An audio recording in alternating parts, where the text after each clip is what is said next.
Hello? Hey, Essie. Hey, what's up? It's We Network Wednesdays. Are you excited? Hell yeah, I'm excited. You stupid. What's going on? Just trying to stay busy, finishing up some stuff for the rest of the year and planning some pretty big events for the first quarter. See, we gotta see where you go without it. We already know you Mr. Everything. So tell everybody who you are, where you're from, and all of the many things that you do. Okay, well, I definitely appreciate you having me on. Essince Entertainment. I got my start the way a lot of people did, performing, doing music and things like that. So I kind of ended up being my own guinea pig, from booking my own shows and selling my own CDs, in high school. Put my first CD out senior year, and I purposefully made it $1 cheaper than my friend who was selling his CD. And, I burned a few thinking, I'll probably sell a couple today. I sold all of those, so I burned 20, and this should last me the rest of the week. And I sold all 20 the next day, and I kept selling out every day I'd bring them in. So just in the lunchroom, I sold about 200, probably about 200 copies. And, from there, putting on my own shows, and always just kind of volunteering to work with different people. The first tour that I booked for myself was actually in Japan. So I've toured in Japan, Thailand, the Philippines. Did some work with DJ Vlad on the Ghost Ride the Whip documentary, transcription for it. Tour manager for Iron Solomon. We went on tour with the Boot Camp Clique, which is an incredible experience, So it was great because I got to meet the late great Sean Price too. So to be able to tour with him from the West Coast all the way up into Canada was a really, really great experience. And just working a lot and traveling. And a lot of the things we do now are more like tour booking, so distribution, radio promotion, tour booking, some design work is like the main stuff that I do now. Okay, that's But I'm based in Ohio. Well, you tell us, and that's awesome. Like, you're so perfect. And like I said, I want to thank you for coming on this show because We Network Wednesdays, this is what this is all about. We are trying to find out what people like you know so we can make some moves. So tell me, the artist, how do I go about booking a tour? And what are some of the perks also of booking tours overseas, if there are some in your eyes? Sure. The main thing when you're booking a show, actually, anything, you want to decide on what is your reason. There's no wrong answer for this. So if you're going on tour, what is your reason for touring? Are you going to promote your first, maybe you have a new album you're going to put out? Or maybe you were in a group and now you're a solo artist, you want to promote that. Maybe you were solo and now you're in a group. Or maybe you just want to hit the road and expand your fan base, or maybe you just want to make some money. There's no wrong answer, it's whatever fits for you, but you need to know that first. So now you know why you're touring, now you have to decide where. So are you going to start in your region? Maybe you've been getting a lot of fans from a different part of the country. So you're like, okay, cool, you're going to go there. So now once you know why and where, you determine how long. So okay, maybe you're going to tour for 2 weeks straight. Or maybe, you need to work or have family obligations, so you're just going to do something on the weekends. So you kind of, like I said, start with, what you wanted, tour, your reason for touring, then where, and then for how long. And what were you saying about the overseas? I'm sorry. No, I just asked, do you feel like there are perks as far as touring overseas? Like, if this is my first tour, you know what I'm saying? What are some of there might not be. I don't know. I've never toured overseas. I don't know. What are some of the reasons that people go over there that haven't been touring here? For a new fan base, I think. There are some other countries that definitely look up to the United States for their, for entertainment qualities. That's a lot of the countries look up to us for our entertainment industry, our music, our movies, especially with hip-hop. So there are some countries that really appreciate it. And you can do pretty well in some countries, especially Europe. Europe has a great appreciation for it. From your point of view, or from your experience rather, do you think that overseas is more receptive to indie artists than here? Yeah. I think as a whole, I would say yes. There are certain areas that were really good. Seattle has always been really great with new artists. Like when we were there with Iron Solomon, they were just so open to hearing something new. It didn't matter if they were familiar with you or not. Europe seems to be a lot more open. I did pretty well when I was in Japan. In the Philippines too, I did pretty well there. But they do seem a lot more open. There's some cities here, like if they haven't heard of you, they may love it, but they're not gonna show you that they like you. They're just gonna sit and watch you. And it kind of sucks. So it's cool, being to a place where, they're not afraid to be like, man, I don't know who you are, but it's cool. I'm gonna show you that I like you. Right. Yes, definitely from an artist's perspective. We definitely like to get shows that, Right. But so tell me this, with that being said, what are some of the cities here in the U.S. that you think are good spots for indie artists? You said Seattle. The Northwest is really great. I really enjoyed the Northwest. Seattle, Portland was really great.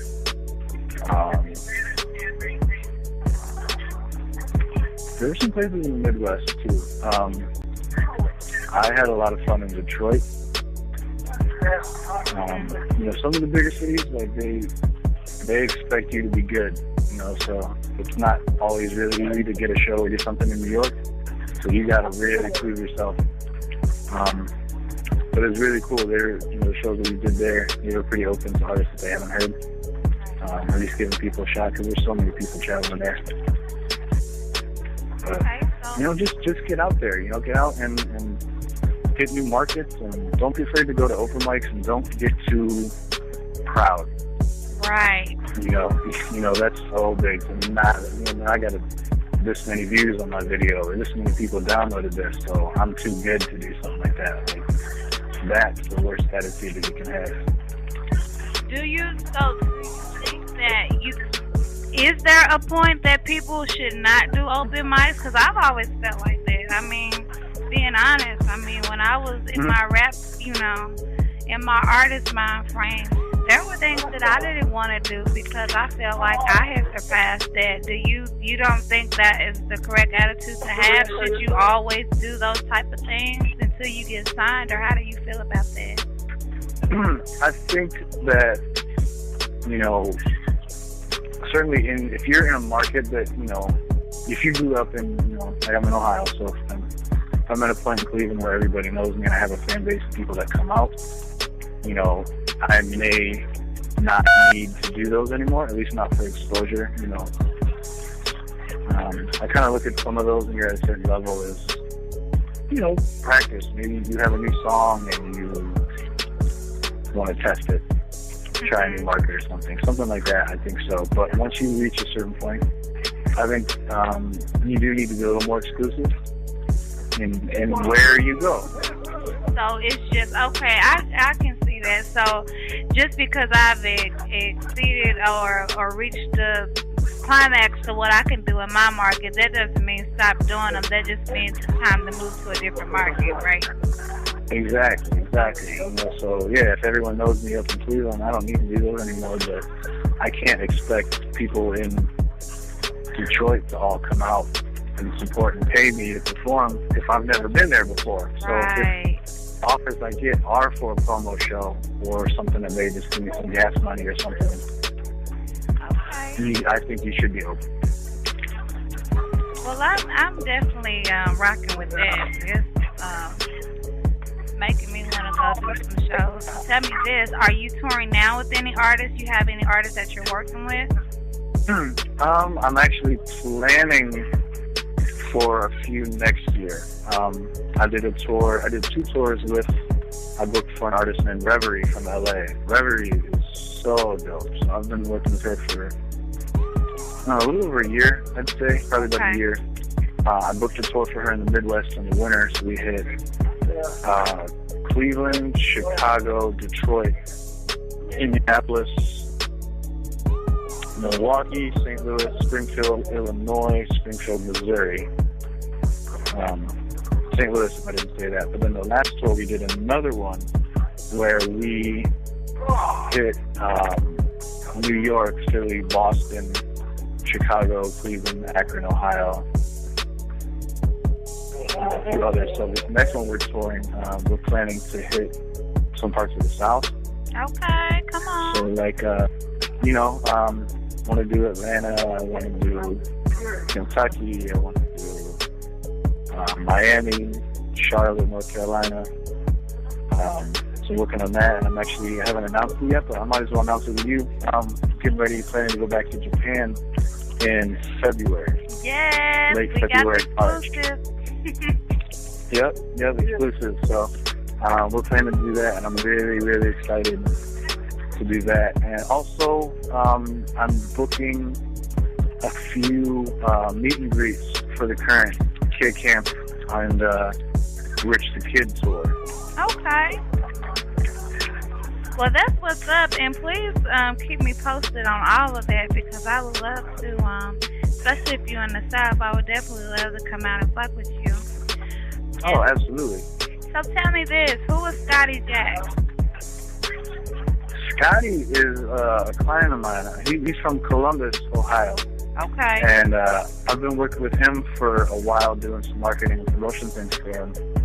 And he's a producer, MC. He does some design work too, and a couple other things he's got in the works. But, he's a really, really talented guy, really creative.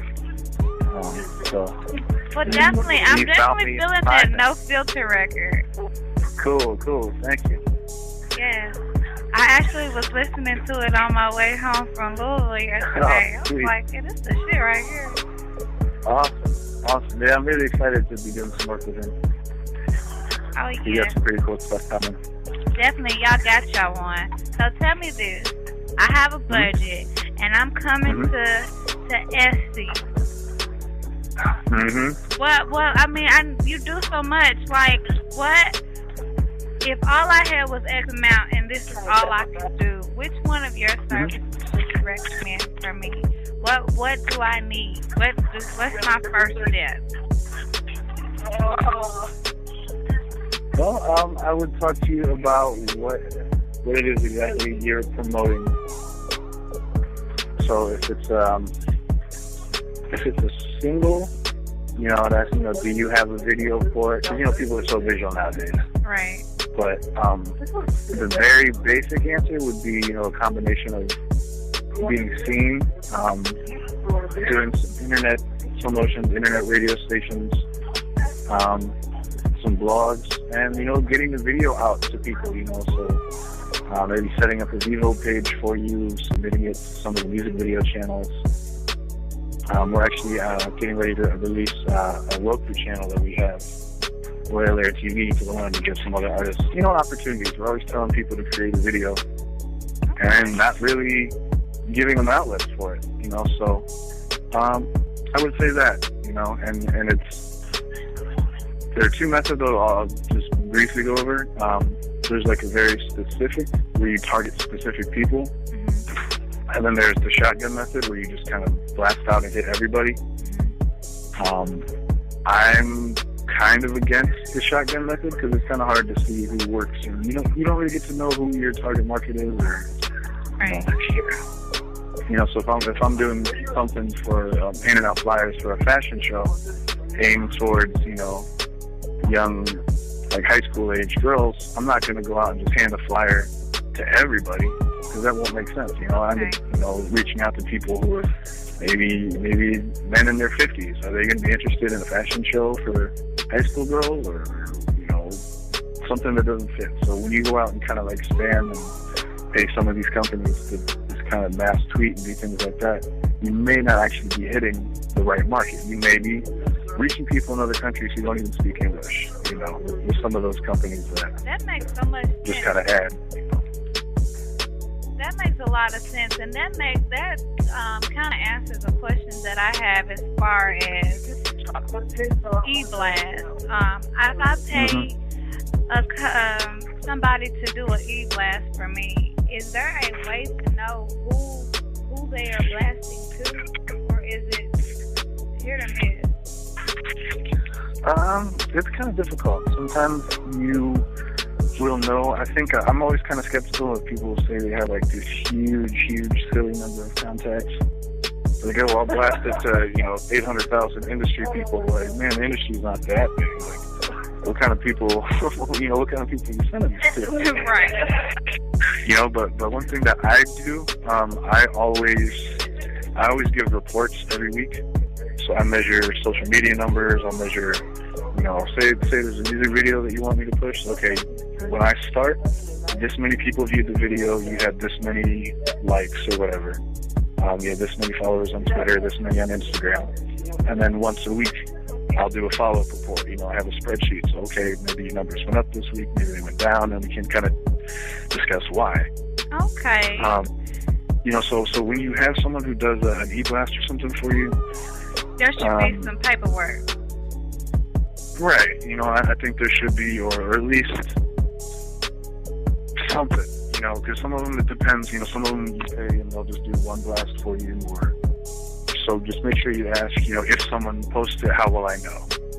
Or are you going to do a follow-up with these people, or are you going to compile what you hear back? So, I think they can be good, but, you got to be prepared to do something afterwards. So what's the next step? So once people find you, they do this blast. Is there a way to see, or maybe even, make a bit.ly link, bit.ly, because when you create a short link on that, you can kind of measure how many people clicked on it. Okay. So maybe you give a bit.ly link to whoever does the email blast, so now you can go back and see, man, I only gave the bit.ly link to this company, and they boasted they sent it to 50,000 people, and I only got 2 people clicked on it. Okay, that's game, baby. You just taught me something. Yeah. So it's the same when you're trying to lose weight or anything. What gets measured gets managed. That's what I'm talking about. Yeah. How can you tell if it's working or not? So my clients know, like, wow, my views went up this week, and you were the only person pushing it, or man, maybe my Twitter numbers went down. And we look, okay, why did they go down? Let's study what kind of things are you not tweeting? Are you just retweeting a bunch of crap, or are you spamming people? Mm-hmm. We can kind of decide and learn from that. What are we doing wrong, or what is working that we can continue? So tell me this, with that being said, how important do you feel like, social media presence is right now, and do you feel like there's one outlet better than the other? Like, do you prefer or think Twitter is better with entertainment and what we're trying to do than Facebook and all that? My favorite has been for a while, and still is Twitter. Mm-hmm. It's so easy to meet people, and just with hashtags in general, it's really easy. So even this last tour, I was looking for someone.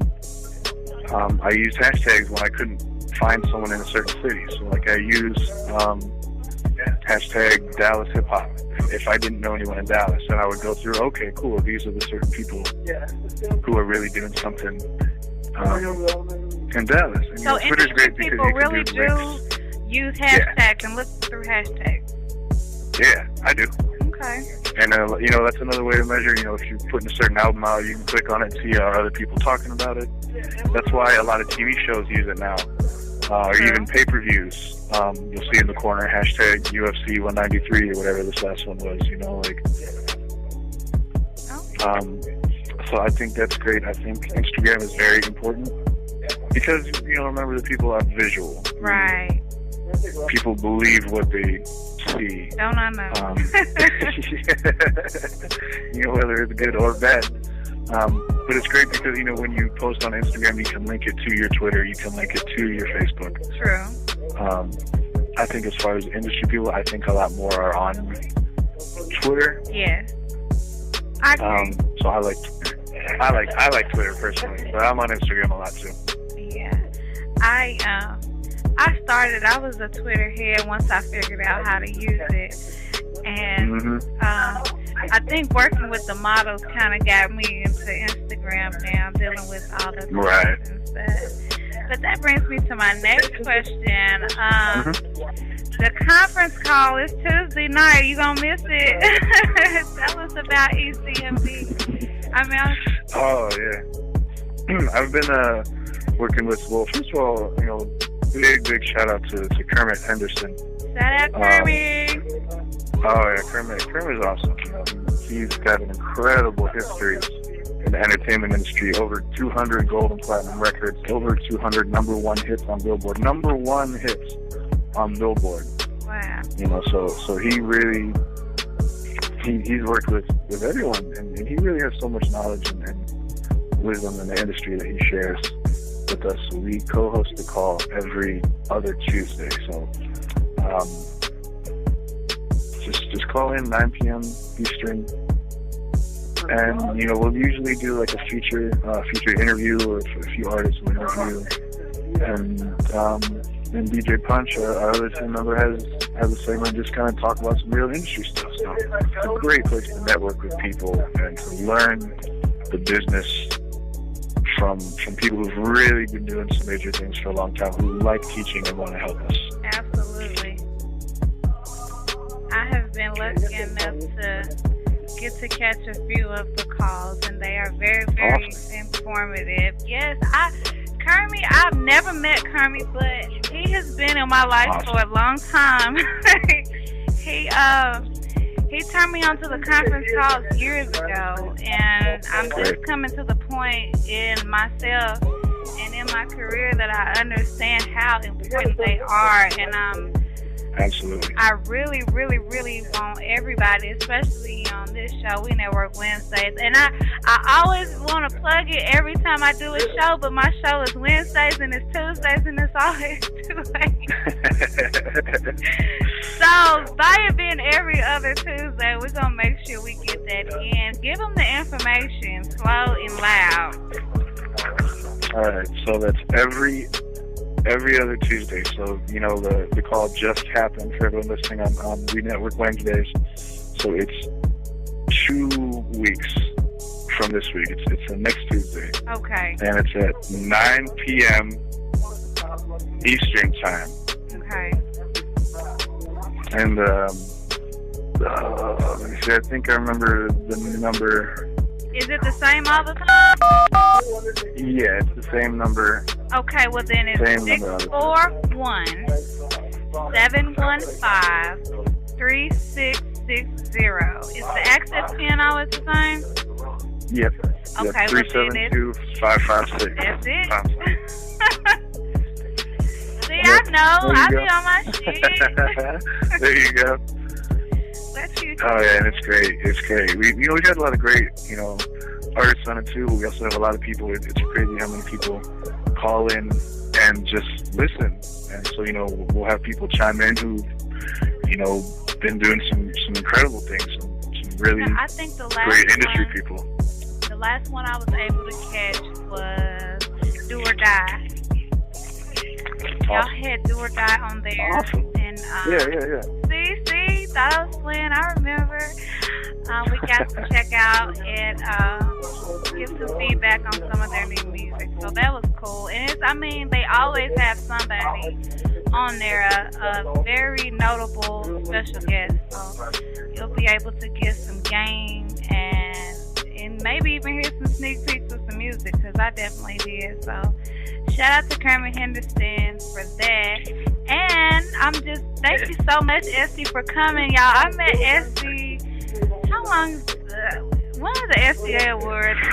3? That was in Nashville, right? Yep, it was in Nashville. It sure was. So it's 3 years ago? Yep, 3 years ago. And I have been lucky enough to keep this man in my corner. Shout out to you. Shout out to Janiro and Jesse at the SCA. Absolutely. Y'all sparked a very, very great relationship. I've been picking Essie's brain for 3 years now. And so I'm glad to have you on here and allow my listeners to do the same thing. Because we want to progress and we want to know, hell. So, anybody you want to shout out? Oh, absolutely. Anytime. We're definitely going to do this again. You know that, right? I hope so. Well, definitely, because you know, you got the type of information that I need for this show. Like, this is really what this show is all about. We really need like a Essie hour, you know what I'm saying? That's cool with me. Well, give your shout outs, your social media contact. We got to be able to find you once we do this show. Absolutely. Definitely first, shout out Southern Xsposure. I want to shout out Bad ENT, my girl, Ms.Echia. Shout out to Kermit Henderson, everyone, the ECMD team. My guy Rich, Brooks, everyone helping build Royal Air Entertainment and really allowing us to do what we do best. And, I really appreciate that, everyone all over the globe that we work with. You can find me on all social media. Twitter is Essince, ESSINCE. Instagram and Facebook is It's Essince, ITSBSSINCE. So I really appreciate everyone. That's the best way to get a hold of me. I'm here. Well, we appreciate you. It's Essince, Essie. Thank you so much for coming on the show, y'all. Royal Air in the building for all of your marketing, distribution. Mm-hmm. If you name it, you need it. Essie got you, please believe. And as always, it's We Network Wednesdays on Southern Xsposure. Your girl, Ms.Echia, Bad ENT, and as I always say, they pop, we network.